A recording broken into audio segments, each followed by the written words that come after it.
नमस्कार, आप देख रहे हैं नीति पोस्ट और आपके साथ मैं हूं विपिन तिवारी। राजस्थान की राजनीति में आए तूफान में अचानक लगता है शांति आ गई। 2 दिन के अंदर एक के बाद एक ज़बरदस्त उठापटक के बाद से उस उठापटक में सचिन पायलट अपनी उप मुख्यमंत्री की कुर्सी और प्रदेश कांग्रेस अध्यक्ष की कुर्सी गंवा चुके हैं। उसके बाद से मुख्यमंत्री अशोक गहलोत लगातार सचिन पायलट पर हमलावर हो रहे हैं, उनके ऊपर व्यक्तिगत हमले कर रहे हैं। तो उधर बुधवार को सचिन पायलट ने अपनी होने वाली प्रेस कॉन्फ्रेंस भी टाल दी। यह माना जाने लगा है कि मामला अब शांत हो गया है और मुख्यमंत्री अशोक गहलोत ने जो यह खेल शुरू किया था उस खेल में वह सफल हो गए हैं और सचिन पायलट को ठिकाने लगा दिया है, यानी उनको साइडलाइन कर दिया गया है।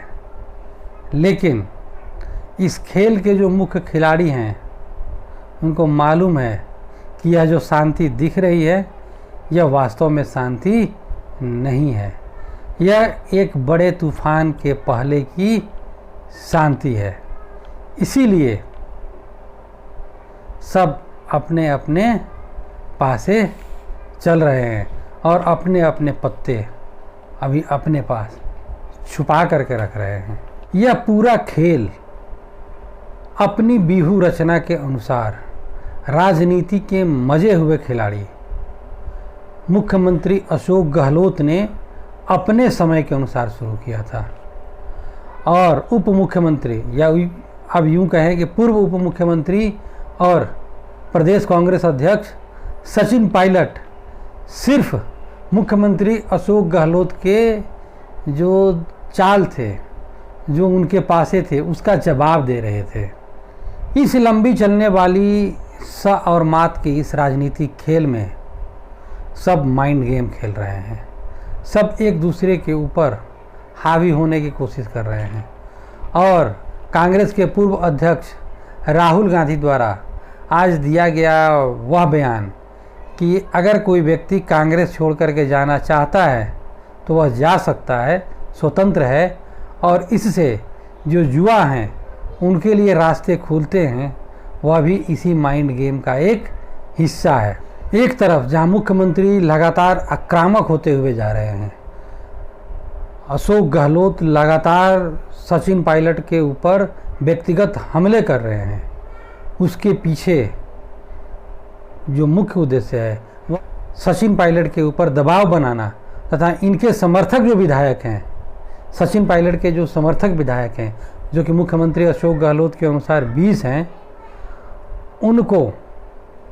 उनमें तोड़फोड़ करना, यानी जो विधायक सचिन पायलट के साथ चले गए हैं उनको अपने साथ मनोवैज्ञानिक दबाव बना करके लाने की कोशिश है। उसी तरह से सचिन पायलट भी अपने पत्ते नहीं खोल रहे हैं और उसके पीछे जो उनका मुख्य उद्देश्य है वह है अपने साथ जो विधायक हैं उनको तो अपने साथ मजबूती के साथ रखें ही, साथ ही जो विधायक मुख्यमंत्री अशोक गहलोत से नाराज हैं लेकिन वर्तमान में अभी उनको समर्थन कर रहे हैं, यानी गहलोत गुट में ही शामिल हैं, नाराज तो हैं अंदर से लेकिन समर्थन भी कर रहे हैं, उनको अगर हो सके तो अपने खेमे में शामिल किया जाए। इस पूरे घटनाक्रम में एक बात तो स्पष्ट हो गई है कि अब सचिन पायलट के लिए कांग्रेस में कोई जगह नहीं बचा है।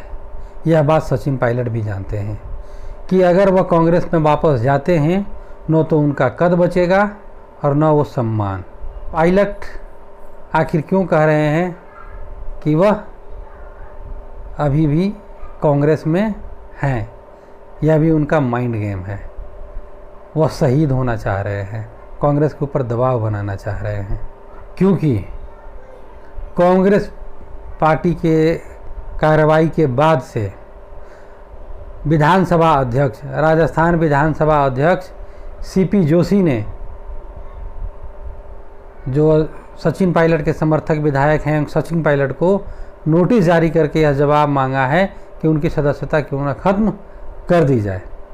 सबसे बड़ी बात, मुख्यमंत्री अशोक गहलोत भी नहीं चाहते हैं कि सचिन पायलट कांग्रेस में बनी रहे, क्योंकि अगर सचिन पायलट कांग्रेस से बाहर चले जाते हैं तो अशोक गहलोत के बेटे का रास्ता साफ हो जाता है, और यदि सचिन पायलट कांग्रेस में बने रहते हैं तो आज भले ही वह अशोक गहलोत को सत्ता से हटाने में सफल न हो पाएँ, लेकिन आगे उनके बेटे के लिए राह मुश्किल ज़रूर कर देंगे।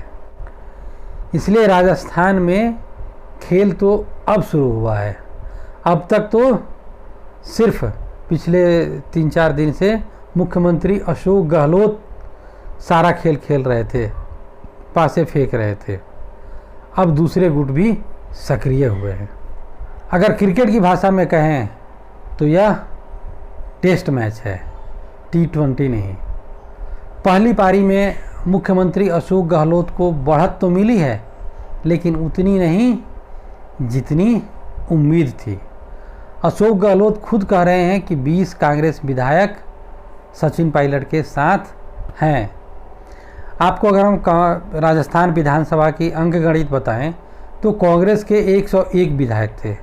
बाद में बहुजन समाज पार्टी के 6 विधायकों का कांग्रेस में विलय हो गया। यह भी एक दिलचस्प मामला है। वह वर्तमान में वो 6 विधायक जो हैं बहुजन समाज पार्टी के, जो कांग्रेस में अभी हैं, कांग्रेस के विधायक हैं, वह कभी भी उनके ऊपर संकट के बादल छा सकते हैं, क्योंकि मायावती की पार्टी पहले से ही चुनाव आयोग में उस विलय को चुनौती दे चुकी है, और यदि ज़रूरत पड़े तो वह कोर्ट में जाने का भी बहुजन समाज पार्टी के पास रास्ता खुला हुआ है। तो उस तरह से जो कांग्रेस के पास जो कुल विधायक बचे, यानी कुल जो समर्थन है अशोक गहलोत की सरकार को, वह 124 विधायकों का है। तो यानी लगभग 105 के आसपास विधायक, जो विधानसभा अध्यक्ष को भी ले लें, तो सरकार को समर्थन कर रहे हैं। इसमें से अगर हम 6 विधायकों को, बहुजन समाज पार्टी के विधायक हैं, अगर उनको हटा दें, चूँकि वो कभी भी एक मुद्दा बन सकता है, तो वह 100 से नीचे संख्या आ जाती है। और एक बात तो स्पष्ट है, निर्दलीय को लेकर के कोई भी विश्वास के साथ नहीं कर सकता है। निर्दलीय वहीं ही जाएंगे जिसकी सरकार बनेगी। आज अशोक गहलोत के साथ हैं, कल अगर सरकार इनकी गिरती है, दूसरी की मजबूत होती है, तो उसके साथ भी यह जा सकते हैं। इसलिए अशोक गहलोत भी सक्रिय हैं।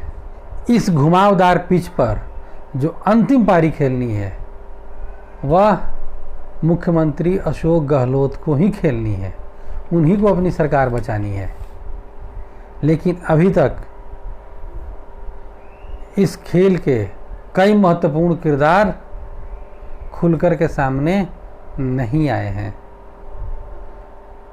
भारतीय जनता पार्टी, अमित शाह, पूर्व मुख्यमंत्री वसुंधरा राजे, बसपा प्रमुख मायावती, इन किरदारों का अभी खुल करके इस खेल में सामने आना बाकी है। यानी आप इंतज़ार कीजिए, इस पूरे खेल में अभी क्लाइमैक्स बाकी है। जैसा कि मैंने कहा, यह एक टेस्ट मैच है, और टेस्ट मैच वही जीतेगा जो अपने नर्व्स को पकड़ में रखेगा, उसके कंट्रोल में रखेगा, तनाव को कंट्रोल में रखेगा, और जल्दी सरेंडर नहीं करेगा। यह बात सभी जानते हैं, और सब उसी के अनुसार खेल रहे हैं। नमस्कार।